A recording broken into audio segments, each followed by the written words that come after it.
I'm meteorologist Carley Gomez bringing you the latest updates on Hurricane Hilary. As of about 8:30 p.m. on Thursday, we have now started seeing Hilary strengthening, very close now to a Category 4 hurricane. About 125-mile-per-hour winds sustained there, but we're about 4 miles per hour away from that Category 4 storm, expected to be that hurricane overnight as a Category 4 into early Friday morning. As we continue tracking, much of Hilary's movement here continues to shift toward the northwest and continuing to shift north after that. You're pretty much going to see about a 24-hour event at a Category 4 hurricane as it continues to slow its movement just a little bit, intensifying and strengthening into warm water. Moving into your Friday night, still a 4, and it's expected at this point to begin making its way toward the Baja California Peninsula as a 4, then finally dropping down to a 3, potentially here on Saturday, 6 p.m.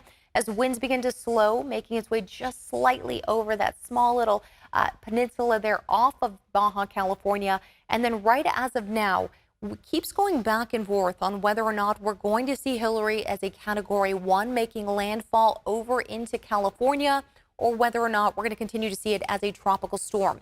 Regardless of the category, the big impacts here are going to be rainfall, and it's going to be a big issue along with the winds for so many people, millions in the Southern California area. Let's talk about its track as well as the rainfall totals it's expected to bring. Now, the actual eye or the center of the storm system isn't necessarily what we're worried about. It's the outer bands that begin to move in first.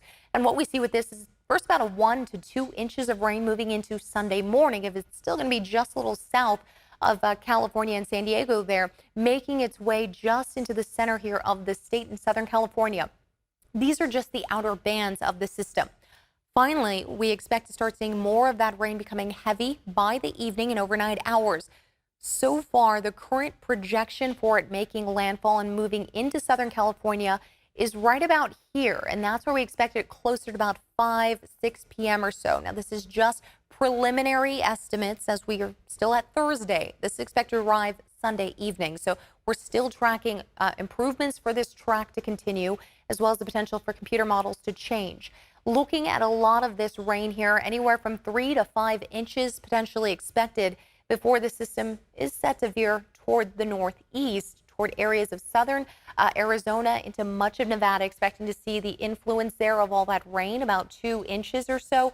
But most hit parts here are going to be right into areas near Tijuana, along the border there, into Southern California and San Diego. Now, additional rain is expected. Again, remember the outer bands of this system will continue to circulate around Southern California for half the day, bringing in some heavy rain for areas of Orange County and northern San Diego. You can see that there, about 3 inches potentially expected before it moves its way up toward the mountains there, bringing in as much as about 4 inches of rain. So heavy rain, short amount of time. This is a time to prepare, bring things in, as well as prepare to even pick up sandbags if need be. Let's talk about the hurricane formation. A lot goes into it, and whether or not we're actually going to see it make landfall as a hurricane. And what are the elements needed here? Well, let's talk about this. You need unstable air. The temperatures cool as they rise with height, creating unstable conditions because the water's warm, but then it gets cooler right above that. Now it's creating the billowing effect of the clouds. The clouds continue to move up with height, leading to what's called convection. It's a vertical motion. You often see it with thunderstorms the afternoon hours, if you're familiar with that. And then you see more clouds forming into thunderstorms.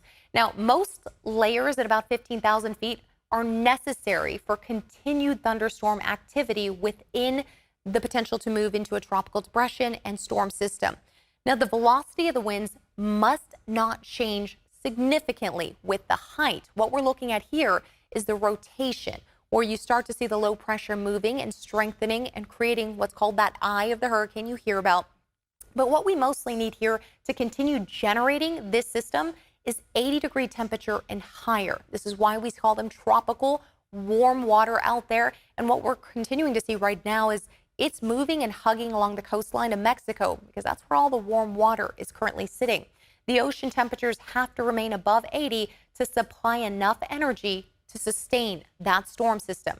When you get all the ingredients, you start to develop a tropical depression. We've already seen that happening with Hilary. She's way past that at this point, but it's just an organized cloud system with thunderstorms that circulates but less than 38-mile-per-hour winds.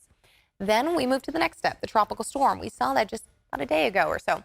And that's continuing to move around here, but 39 to 73. Now you get to a Category 1 hurricane at 74-mile-per-hour winds, and then you just only increase that category from there. You continue to start seeing that swirling motion happening and then start getting a more well-defined eye of the hurricane once you increase those wind speeds. Now, we do anticipate Hilary becoming a Category 4. She is currently at about 125-mile-per-hour winds sustained, just shy there of hitting the 130 mark, which we do expect to happen within the next few hours. And that Category 4 is expected to remain in place for at least 24 hours. Oftentimes, the bigger the category, the slower the movement. The winds are speeding up, but the actual movement of the hurricane begins to slow down. It's starting to pull everything into its motion and really taking on all the heat it can from that water below. Now, why isn't Hilary moving just like the rest, moving like Fernanda, like Greg, like Dora that caused the Maui strong winds and, of course, the Maui fires that we've heard about, so devastating there. But all of these storm systems have moved west out to sea, but they are seeking warm water. That's usually where you find it, around Hawaii, Central Pacific. But now that all these storm systems and the parade of them have moved on, they've been creating what's called upwelling, bringing in water from the depths up to the surface, creating now cold water around Fernanda, cold water around Greg. Now that's just a low pressure system. All that cold water, Hilary does not like. She's looking and searching for the warmth. That is where she follows Baja California and the coastline of Mexico, hugging the coast there to find the warm temperatures. As we take a closer look, well, the temperatures are warm. We're looking around 85, 84-degree temperatures, and even warmer there as you get closer to that inlet of Cabo San Lucas. There, it's on the outside, but right in that inlet, 87-degree temperatures. I mean, it is so warm.